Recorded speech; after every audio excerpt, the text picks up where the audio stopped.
Hello friends, welcome back. हम ancient history cover कर रहे हैं जिसमें हमने प्री हिस्ट्री के सारे टॉपिक कवर कर लिए थे, उसके क्वेश्चंस भी देखे थे। उसके बाद हमने हड़प्पन सिविलाइजेशन स्टार्ट किया जिसमें हमने टाउन प्लानिंग, सोसाइटी, इकोनॉमी और रिलीजन तक कवर कर लिया है। आज हम मेजरली 3 टॉपिक को कवर करेंगे, आपका पॉलिटी, हड़प्पन स्क्रिप्ट और एक कंपैरिजन देखेंगे हड़प्पन सिविलाइजेशन का मेसोपोटामिया और इजिप्शियन सिविलाइजेशन से। तो आज का लेक्चर बहुत ही इम्पोर्टेंट होने वाला है क्योंकि ये ऐसा टॉपिक है, जैसे हड़प्पन स्क्रिप्ट है, पॉलिटी है, ये बहुत कंफ्यूजिंग टॉपिक भी है। इसके बारे में किसी एक बुक में सारी इंफॉर्मेशन नहीं दी गई है, तो इस लेक्चर को आप बड़े ही ध्यान से देखिएगा, इससे आपको एक अंडरस्टैंडिंग बिल्ड होगी इस टॉपिक के अराउंड। तो चलिए स्टार्ट करते हैं। First topic, polity. तो हड़प्पा में पॉलिटी के बारे में हमें बहुत ज़्यादा इंफॉर्मेशन नहीं है, इसके बारे में हमें कोई आर्कोलॉजिकल एविडेंस नहीं मिले हुए हैं, जैसे कि जो पॉलिटी से रिलेट करते हो। जैसे आपका हो सकता है कि कोई ग्रैंड मोनामेंट या कोई कैपिटल सिटी जो कि डिसप्रोपोर्शनेटली बड़ी हो अन्य सिटी से, तो ऐसा कुछ हमें नहीं मिला है। ना तो रॉयल बरियल मिले हुए हैं, ना तो रॉयल इंस्क्रिप्शन मिले हुए हैं। तो इसीलिए हमें ये कह पाना कि हड़प्पा में कौन सी पॉलिटी थी, ये बहुत ही डिफिकल्ट टास्क है। और हड़प्पा की जो स्क्रिप्ट है वो भी अनडिसाइफर्ड है, तो हमें जो भी कुछ थोड़े बहुत टेक्स्ट मिले हुए हैं हड़प्पा में, वो भी अभी तक अनडिसाइफर्ड रहे हैं, उनको अभी तक पढ़ा नहीं जा सकता। तो इससे हमें और भी एक एम्बिग्विटी रहती है कि उस समय की पॉलिटी कैसी रही होगी। तो बेसिकली अगर हमारे पास कोई रिटन एविडेंस नहीं है, ना तो हमारे पास कोई आर्कियोलॉजिकल एविडेंस है जो कि बताए कि किस नेचर की पॉलिटी रही होगी उस वक्त, तो इसीलिए जो स्कॉलर्स हैं उन्होंने बहुत सारे हाइपोथेसिस दिए, कुछ थ्योरीज भी दी, जिसमें से कि हम 3 थ्योरीज, या तो इसको हाइपोथेसिस कहते हैं, इसको हम पढ़ेंगे। तो जैसे फर्स्ट हाइपोथेसिस है कि हड़प्पा में एक सिंगल स्टेट था। तो जो हड़प्पन सिविलाइजेशन था वो वहाँ पर कोई एक सेंट्रल अथॉरिटी थी जो सारी चीज़ों को गवर्न करती थी। जैसे कि हड़प्पा में हमें बहुत सारे जो पॉटरी मिले हैं, शेप एंड साइज जो उसका रहा है वो स्टैंडर्डाइज है। वहाँ पे हमें ब्रिक्स भी मिले हैं, वो भी 4:2:1 की रेशियो में मिले हैं, और ये हमें थ्रू आउट द हड़प्पा मिला है। हमें सेम प्रकार की जो ज्वेलरी है, वहाँ पे आर्टिफैक्ट्स हैं, ये भी हड़प्पा में हमें through out the city same type के मिले हुए, मतलब उसमें ज़्यादा सिमिलैरिटीज है। तो ऐसे ही हमें जैसे स्टैंडर्ड वेट एंड मेजर्स मिला हुआ है, तो इसीलिए हम कह सकते हैं कि जो हड़प्पा में एक कोई ना कोई सेंट्रल अथॉरिटी रही होगी जो कि इन सारी चीज़ों को मैनेज करती हो, क्योंकि इतने अच्छे तरीके से सब कुछ स्टैंडर्डाइज होना एक सेंट्रल अथॉरिटी के लिए होना बहुत ज़रूरी है। तो इसीलिए ये थ्योरी भी जो है कि काफ़ी पॉपुलर थ्योरी है। उसके बाद जो सेकंड थ्योरी है या सेकंड हाइपोथेसिस है वो है सेवरल रूलर्स की। अब ये सेवरल रूलर्स इसलिए क्योंकि जो हड़प्पा में हमें बहुत सारी जो सिटीज़ हैं, जैसे हड़प्पा है, मोहनजोदाड़ो है, कालीबंगन हो गया, आपका बनावली हो गया, लोथल हो गया, तो इसमें से कोई भी एक सिटी किसी दूसरे सिटी से बहुत ही ज़्यादा बड़ी या बहुत ही डिस्प्रोपोर्शनेटली बड़ी हम कहें तो नहीं मिला है। अब जब हमें ऐसा नहीं मिला है तो हो सकता है कि वहाँ पे कोई ऐसी कैपिटल सिटी ना रही हो, कोई एक सेंट्रल कैपिटल नहीं रहा हो जो कि रूल करता हो अन्य दूसरी छोटे सिटीज़ पे। तो हमें जो अर्बन सेंटर्स मिले हैं, जैसे कि हड़प्पा हो गया, मोहनजोदाड़ो, धोलावीरा, कालीबंगन, तो हमें ऐसे बहुत सारे मेजर अर्बन सेंटर्स मिले हैं। तो इसमें से कोई भी सिटी जो है वो आइडेंटिफाइड नहीं है कि वो एक कैपिटल डोमिनेटिंग थी, जो कि कैपिटल की तरह बिहेव करती हो किसी अन्य सिटीज़ पे। जैसे आज के समय में दिल्ली जो है वो इंडिया की one of the biggest city है। ऐसे ही हमें कुछ 2-3 सिटीज़ और मिलेंगी, जैसे कि बॉम्बे हो गया, आपका कोलकाता हो गया, आपका चेन्नई हो गया। तो ऐसे ही हमें कुछ लिमिटेड सिटीज़ ही मिलेंगी, मैक्सिमम सिटीज़ जो होंगी इन सबसे छोटी होंगी। तो इस तरीके से हम कह सकते हैं कि कोई डोमिनेटिंग सिटी नहीं था, तो वहाँ पे सेंट्रल अथॉरिटी नहीं रहा हो सकता है कि ये जो हड़प्पा, मोहनजोदाड़ो, धोलावीरा, कालीबंगन ऐसे जो सिटीज है, इनके अपने खुद के रूलर रहे हो।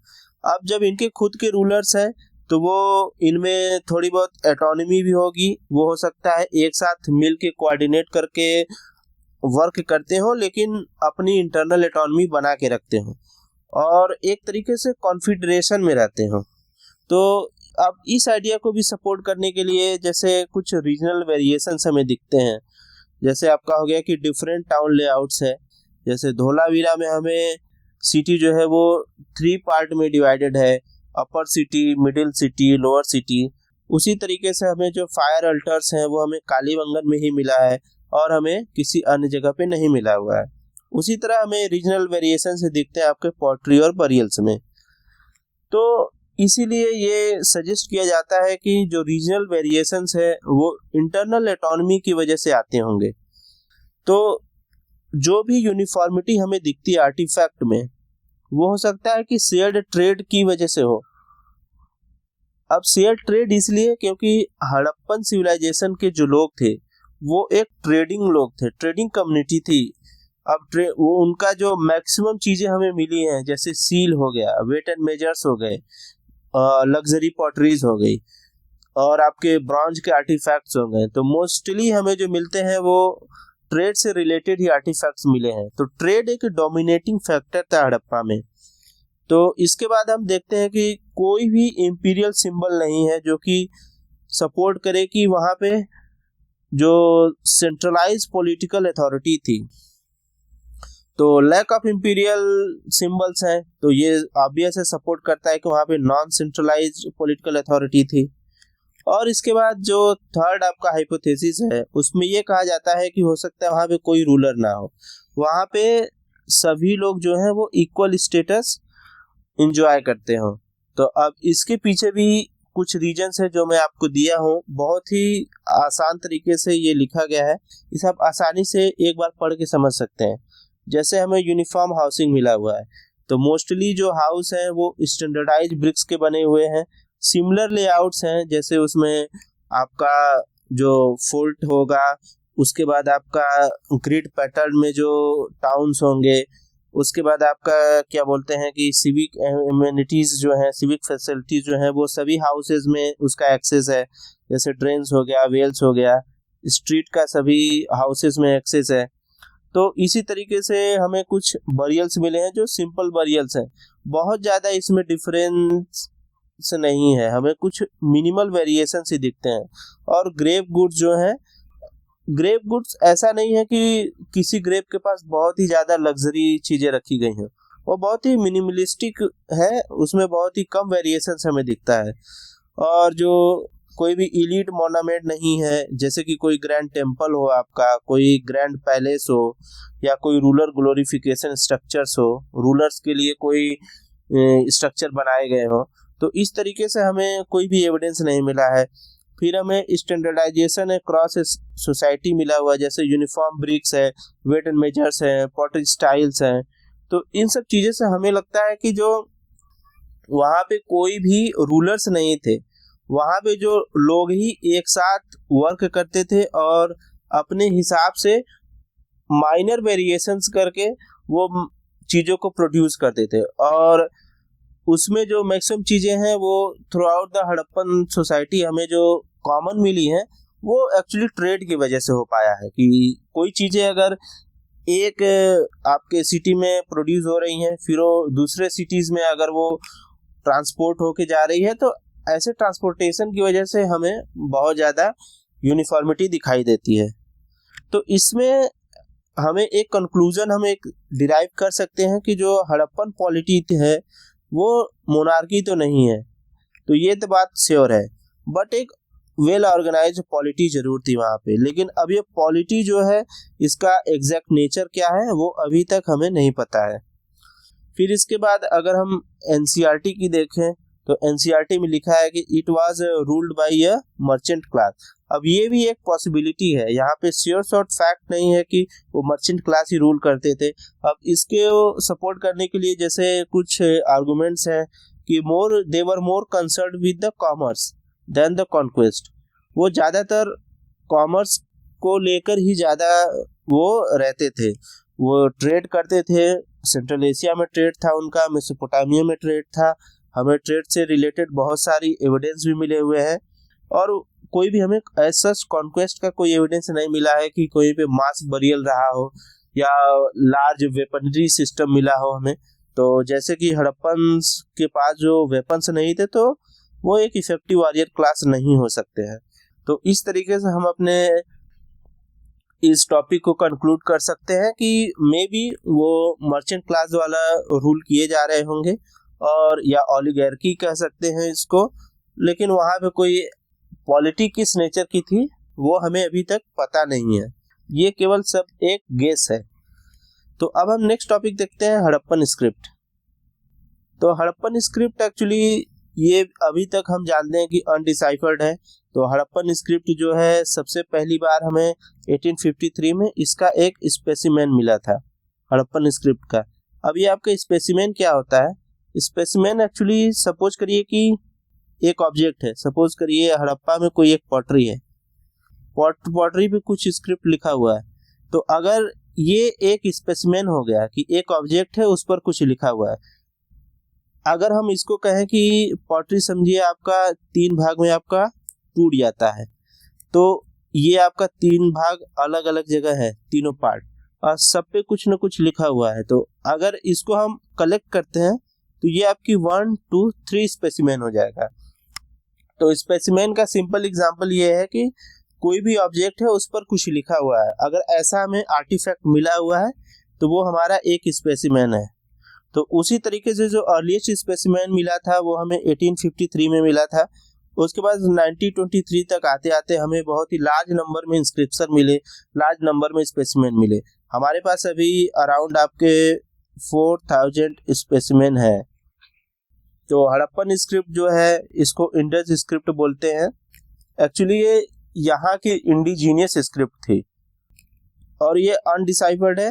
अब अनडिसाइफर्ड की वजह से मोस्ट ऑफ द टाइम ये डिबेट में रहता है, और ये one of the most debated topic in ancient Indian history है। एंशिएंट इंडियन हिस्ट्री में बहुत ही ज़्यादा डिबेट में रहा है, क्योंकि इसके बारे में कोई कंक्लूसिव एविडेंस नहीं है, ना तो इसको अभी तक डिसाइफर कर पाए हैं जो आर्कोलॉजिस्ट है, आपके साइंटिस्ट हैं। तो अब इसको डिसाइफर नहीं होने के इसके बहुत सारे रीजन हैं। एक तो है शॉर्ट लेंथ ऑफ टेक्स्ट। अब इसमें बहुत ज़्यादा इसमें हमें टेक्स्ट नहीं मिले हुए हैं, जैसे कि मैक्सिमम हमें ऐसे कुछ समझिए 4-5 वर्ड्स हैं, आप कहें इनको सिंबल्स है, और इसके नीचे कुछ फिगर्स है जो हमें सील पे मिला हुआ है। देखिए जैसे ये सील है आपका, इस पे एक फिगर है, इस पे ऊपर कुछ सिंबल्स बने हुए, और ये आपके 5-6 सिंबल्स मैक्सिमम एक सील पे है। तो हमें बहुत ज़्यादा टेक्स्ट नहीं है, मतलब कई लाइन्स इसके नहीं मिली हैं, हमें एक ही मैक्सिमम सिंबल मिला हुआ है जिसमें कि आपका 34 सिंबल एक साथ है। तो ये कहें कि बहुत ही कम क्वांटिटी में टेक्स्ट की वजह से इसको इंटरप्रेट करना भी बहुत ही मुश्किल है। तो एक कारण तो ये है कि शॉर्ट लेंथ ऑफ टेक्स्ट है। सेकेंड कारण ये है कि अननोन लैंग्वेज है, ये लैंग्वेज अभी बोली भी नहीं जाती, या मीन्स उस समय की जो लैंग्वेज है वो उसके बारे में लोगों को थोड़ा भी आइडिया भी नहीं है। और थर्ड ये कारण है कि नो बाइलिंगुअल इंस्क्रिप्शन, कोई भी बाइलिंगुअल इंस्क्रिप्शन नहीं मिला है, जैसे कि रोसेटा स्टोन। अब ये रोसेटा स्टोन क्या है? एक्चुअली रोसेटा स्टोन जो है आपका इजिप्ट में मिला है। अब इजिप्ट में मिला है, ये एक स्टोन स्लैब है। अब आपका ये स्टोन स्लैब है, तो इसमें इम्पोर्टेंट बात ये है कि ये स्टोन स्लैब जो मिला था रोसेटा का, रोसेटा एक शहर है आपका इजिप्ट में, मॉडर्न डे इजिप्ट में, तो ये स्टोन बहुत ही इम्पोर्टेंट रोल प्ले किया था। वहाँ की जो इजिप्शियन जो स्क्रिप्ट है, हीरोग्लिफ, इजिप्शियन स्क्रिप्ट आपकी है हीरोग्लिफ, इस हीरोग्लिफ को डिसाइफर करने में। अब ये डिसाइफर कैसे हुआ था तो इसको मैं आपको बता देता हूँ। समझिए कि ये आपका रोसेटा स्टोन है, तो रोसेटा स्टोन पे सबसे पहले कुछ टेक्स्ट लिखे गए, ये आपकी हीरोग्लिफ स्क्रिप्ट में लिखी गई। उसके नीचे कुछ टेक्स्ट लिखे गए, ये आपकी डेमोटिक स्क्रिप्ट में लिखी गई। उसके नीचे कुछ टेक्स्ट लिखे गए, ये आपकी ग्रीक स्क्रिप्ट में लिखी गई। तो जो रोसेटा स्टोन है उसमें 3 स्क्रिप्ट से सेम ही टेक्स्ट को ट्रांसलेट करके लिखा गया है, आपका हीरोग्लिफ, आपका डेमोटिक एंड आपका ग्रीक। तो जो ग्रीक है, ग्रीक के बोलने वाले लोग अब भी हैं, पहले भी थे। तो ग्रीक एक डिसाइफर्ड स्क्रिप्ट है, तो इसकी वजह से इसका जो डिसाइफर कर पाना, इसको रिलेट करके कंपेयर करके बहुत ही आसान रहा है, इसीलिए जो हीरोग्लिफ है वो डिसाइफर हो गई है, तो उसको आज लोग पढ़ सकते हैं। इसके बाद हम देखते हैं कि जब ये डिसाइफर हड़प्पन स्क्रिप्ट नहीं हुई तो स्कॉलर्स जो है इसको बहुत सारे लैंग्वेज से रिलेट करके डिसाइफर करने की कोशिश किए, जैसे कि प्रोटो द्रविडियन लैंग्वेज से इसको रिलेट किए। द्रविडियन लैंग्वेज, द्रविडियन जो साउथ इंडिया की लैंग्वेज है, जिसमें आपकी तेलुगु, मलयालम, आपका तमिल हो गया, कन्नड़ हो गया, ये सारी लैंग्वेज आती है। प्रोटो द्रविडियन और भी एक हाइपोथेटिकल और भी एंशिएंट लैंग्वेज है, संस्कृत से, इवन सुमेरियन आपकी एंशिएंट मेसोपोटामियन लैंग्वेज है। तो इन सब से जो स्कॉलर्स है उन्होंने कंपेयर करके इसको डिसाइफर करने की कोशिश की। इनमें से जैसे कुछ सिंबल्स, कुछ साइन हो गए जो उन लैंग्वेज से मिलते थे, बट ये ऐसा जो है अभी डिसाइफर नहीं हो पाया। तो इसका जो भी इंटरप्रिटेशन आया वो अभी भी यूनिवर्सली एक्सेप्टेड नहीं है। तो मैंने आपको बता दिया है कि अभी हमारे पास 4000 स्पेसिमेन इसके मिले हुए हैं अलग अलग ऑब्जेक्ट्स पे, जैसे स्टोन सील हो गए, सीलिंग्स हो गए, सीलिंग्स मैं आपको बता चुका हूँ, पॉटरी हो गए, और अलग अलग ऐसे ऑब्जेक्ट पे हमें इस मेजर सिटीज से, मोहनजोदाड़ो, हड़प्पा, धोलावीरा, लोथल से ऐसे हमें आर्टिफैक्ट्स मिले हुए हैं जिसपे स्क्रिप्ट लिखी गई है। तो अनलाइक द इजिप्शियन और Mesopotamian civilization, Harappan did not use a long inscription, ये भी मैं आपको बता दिया है। और यही वन ऑफ द मोस्ट आप कहें कि इम्पोर्टेंट रीजन है जिसकी वजह से डिसाइफर नहीं हो पाई है, कि हमें लार्ज टेक्स्ट नहीं मिले हैं, तो इसको इंटरप्रेट करना बहुत ही टफ हो गया है। मोस्टली जो है 5 to 6 सिंबल्स हमें मिले हैं। तो कुछ की फीचर्स हैं, इसको मैंने आपको सारा कुछ बता दिया है, बस उसको एक ऑर्गेनाइज तरीके से देख लेते हैं। तो की फीचर्स जो है हड़प्पन स्क्रिप्ट की, फर्स्ट है पिक्टोग्राफिक। तो और पिक्टोग्राफिक क्या है कि पिक्टोग्राफिक एक्चुअली बता देता हूँ। पिक्टोग्राफिक मीन्स इसमें जो स्क्रिप्ट होगी आपकी, उसमें पिक्चर्स का यूज करके मीनिंग को कन्वे किया जाएगा। मीनिंग को अगर आपको कन्वे करना है तो आप पिक्चर्स को यूज करेंगे। अब जब पिक्चर्स यूज होते हैं, जैसे कि आप एक फिश का पिक्चर ले लीजिए, तो अगर ये फिश का पिक्चर है तो ये आपका फिश ही शो मीन्स इसका मतलब होगा कि फिश ही है, तो कोई एक ऑब्जेक्ट को शो कर सकता है। तो इसमें क्या है कि जब पिक्टोग्राफिक होता है तो इसमें इंटरप्रिटेशन के चांसेस कम हो जाते हैं, मीन्स लिमिटेड एबिलिटी होती है कि आप किसी अब्स्ट्रैक्ट आइडिया को इंटरप्रेट करें इससे। उसके बाद तो हमें जो सील मिले हुए हैं हड़प्पा में, उसमें सब में हमें कुछ फिगर्स मिले हुए हैं, तो इसलिए ये कहा जाता है कि हो सकता है कि ये पिक्टोग्राफिक स्क्रिप्ट रही हो। उसके बाद हमें लोगो सिलेबिक भी बोलते हैं, कुछ लोग रिलेट करते हैं कि ये हो सकता है लोगो सिलेबिक हो। तो अब लोगो सिलेबिक क्या होता है, ये भी एक्चुअली इसमें आपका समझिए कि एक साइन है या आपका है सिंबल है, इसको आप पिक्चर भी बोल सकते हैं, प्लस इसके साथ एक सिलेबिक साइन होगा। अब ये सिलेबिक साइन क्या होता है, सिलेबिक साइन जो है एक साउंड होता है एक तरीके से, और ये आपका एक लेटर से बड़ा होगा। जैसे कि समझिए कि अगर आप लिखते हैं, समझिए हड़प्पा, एक सेकंड,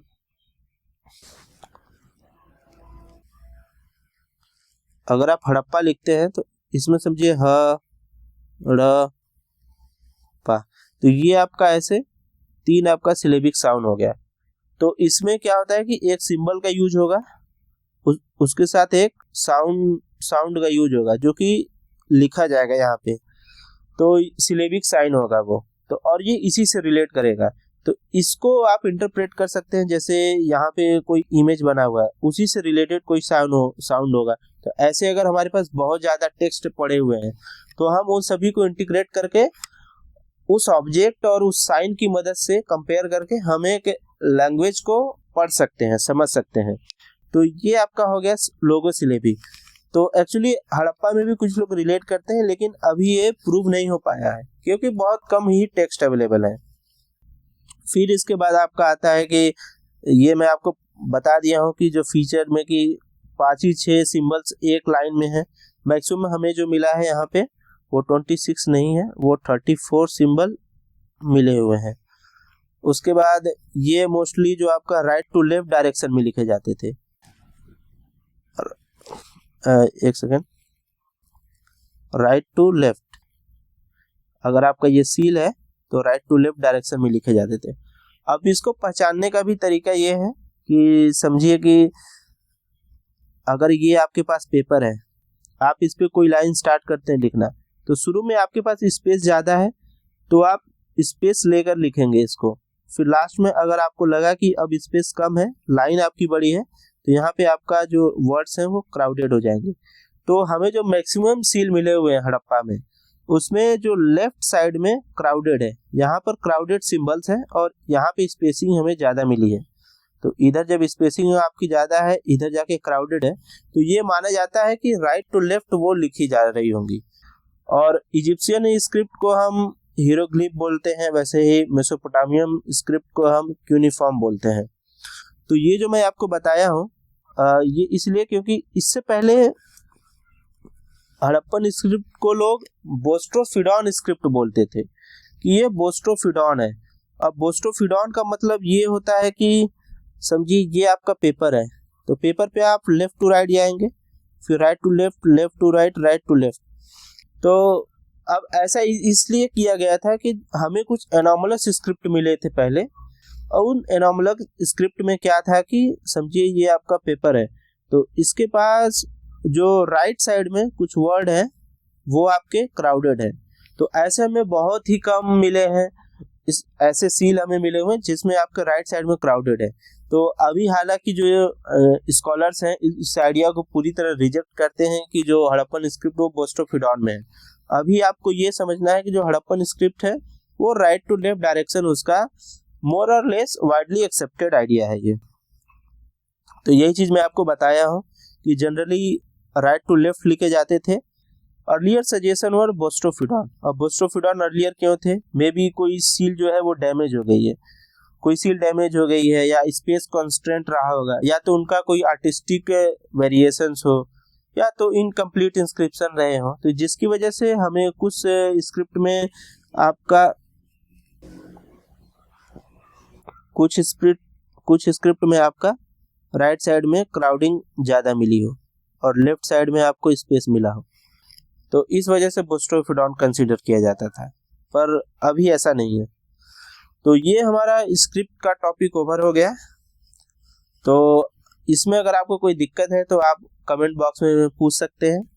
अब हम अपने आज के लास्ट टॉपिक को डिस्कस करेंगे, जो कि है comparison of Harappan civilization with Mesopotamian and Egyptian.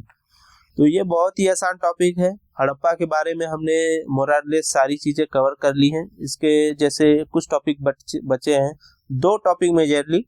एक तो वो है कि डिक्लाइन ऑफ हड़प्पा कैसे हुआ, उसके ऊपर क्या क्या व्यूज़ हैं। सेकेंड टॉपिक आपका है कि जो स्पेसिफिक साइट्स हैं उनसे रिलेटेड क्या फैक्चुअल इंफॉर्मेशन है, क्या चीज़ें वहाँ पे हमें मिली हुई हैं, जो कि हम नेक्स्ट वीडियो में 2 टॉपिक कवर कर लेंगे। तो अब हम देखते हैं आपका कंपैरिजन। तो कंपैरिजन को बहुत ही आसान तरीके से लिखा गया है। इसमें आपका एक डायमेंशन है। आप अगर हम जियोग्राफिकल एक्सटेंट की बात करें तो हड़प्पा वेरी एक्सटेंसिव था। ये हमने पढ़ा था कि हड़प्पा आपका मॉडर्न डे पाकिस्तान, कुछ पार्ट ऑफ अफगानिस्तान में जैसे आपका सोरतू घाई हो गया, फिर आपका राजस्थान, आपका जम्मू कश्मीर, फिर दाइमाबाद इन महाराष्ट्र, आपका आलमगुरपुर, आपका वेस्टर्न उत्तर प्रदेश। तो बहुत ही वास्ट एरिया में था। आपका जो मेसोपोटामियन थे, मेसोपोटामियन सिविलाइजेशन उतना वास्ट एरिया नहीं था। यह आपका टिग्रिस यूफ्रेट रिवर है, वहाँ से मॉडर्न डे इराक में है, वहाँ पे ये डेवलप हुआ। उसके बाद इजिप्शियन है वो नाइल वैली में। रिवर सिस्टम सेम हो जाएगा, यहाँ पे इंडस और इसकी ट्रिब्यूटरीज थी। आपकी मेसोपोटामिया में टिग्रिस और यूफ्रेट, और इजिप्शियन में नाइल।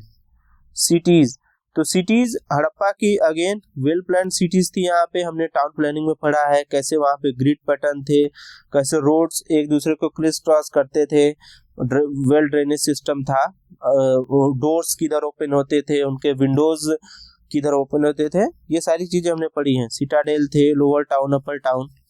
और जो आपका मेसोपोटामिया में जो लार्जली थे वो ऑर्गेनिकली ग्रोन थे, मीन्स नेचुरली ग्रोन थे, कोई सेंट्रल अथॉरिटी नहीं थी, किसी तरह का कोई वेल प्लान्ड स्ट्रक्चर नहीं था। फिर आपका उसी तरीके से इजिप्ट में आपका मॉन्यूमेंट इन सेंट्रल सिटी थे, कोई इंपॉर्टेंट बिल्डिंग्स है जैसे रॉयल बिल्डिंग है, कोई टेम्पल्स है, उसके अराउंड जो नेचुरली ग्रोन सिटीज थे, तो उसमें कोई प्लानिंग वगैरह नहीं थी। ड्रेनेज सिस्टम अगेन हड़प्पा का ड्रेनेज सिस्टम आपका एडवांस ड्रेनेज सिस्टम था, ये हमने देखा है, स्टोन स्लैब से प्रॉपर ड्रेनेज कवर थे, सम्ब थे, आपके मैन होल थे, तो सारे स्ट्रीट्स में ये कवर थे सारे हाउसेस से। आपका मेसोपोटामिया एग्रेरियन सोसाइटी थी, तो यहाँ पे लेस सिस्टमेटिक रहा है। हालांकि हमें इजिप्ट में कुछ कॉपर पाइप के यूज मिले हैं, बट ये भी बहुत ही कम, आपके बहुत ही कम एरिया में है एक्चुअली। पॉलिटिकल सिस्टम हमने पढ़ा कि यहाँ पे अनक्लियर नहीं है। आपका सेंट्रल किंगशिप है मेसोपोटामिया में, फेरो का उस समय कॉन्सेप्ट चलता था इजिप्ट में, डिवाइन किंगशिप थी, तो किंग सिस्टम आपका हड़प्पा में नहीं है, आपका मेसोपोटामिया में है, आपका इजिप्ट में है। रिलीजन अगेन हमने देखा था कि हड़प्पा में आपको डिफरेंट प्रकार के रिलीजन, कॉस्मोपॉलिटन सोसाइटी थी, डिफरेंट प्रकार के फेथ के लोग रहने वाले थे, कोई एक रिलीजन बहुत ही डोमिनेटिंग नहीं थी, कोई भी वेल स्ट्रक्चर्ड रिलीजन उस वक्त नहीं था। फिर पर हमें मेसोपोटामिया में ऑर्गेनाइज्ड रिलीजन मिलता है, फिर हमें आपका इजिप्ट में भी हाईली रिलीजियस और टेम्पल्स हमें वहाँ पे मिले हैं, तो वहाँ पे रिलीजन डोमिनेंट था। नेचर वर्शिप हमारा हड़प्पा में होता था, और नेचर वर्शिप लिमिटेड है मेसोपोटामिया में क्योंकि यहाँ पे रिलीजन थे, और नाइल सेंटर्ड बिलीफ कुछ रहे थे इजिप्ट में। ब्रिक्स, बर्न्ड ब्रिक्स थे मेसोपोटामिया और इजिप्ट में, मेनली सन ड्राइड ब्रिक्स थे, ये एग्रेरियन सोसाइटी थी। राइटिंग सिस्टम अगेन हमने देखा है कि हड़प्पा में पिक्टोग्राफिक स्क्रिप्ट है, वो जो कि अनडिसाइफर्ड है। यूनिफॉर्म स्क्रिप्ट है आपकी मेसोपोटामिया की, वो डिसाइफर हो चुकी है। हीरोग्लिफ हमने देखा है, इजिप्ट की जो स्क्रिप्ट है वो भी डिसाइफर्ड है। वेपन से वॉरफेयर, हड़प्पा ने एक ट्रेडिंग कम्युनिटी थी, यहाँ पे हमें ऐसा कोई एविडेंस नहीं मिलता है लार्ज स्केल पे। फ्रिक्वेंट वॉर थे आपके दोनों जगह पे। फिर चैरियट्स एंड व्हीकल्स में हमने यहाँ पे इक्का देखा था, इक्का जैसा कोई कॉन्सेप्ट था, वहाँ पे बुलक कार्ट थे। फिर 4 व्हील कार्ट्स हमें मेसोपोटामिया में मिले, और 2 व्हील्ड हॉर्स ड्रॉन चैरियट हमें मिले हैं इजिप्ट में। फिर एजुकेशन देख लेते हैं, एजुकेशन का हमें कोई भी क्लियर एविडेंस नहीं मिला है हड़प्पा में। फॉर्मल स्कूल्स थे मेसोपोटामिया में, और temple based education trend describes थे हमें इजिप्ट में हमें मिले हैं। इजिप्ट में हम ये भी जानते हैं कि एंशिएंट इजिप्ट में एस्ट्रोनॉमी का भी डेवलपमेंट हुआ। तो इस तरीके से हमारा ये आज का मेजर तीनों टॉपिक कवर हो गया।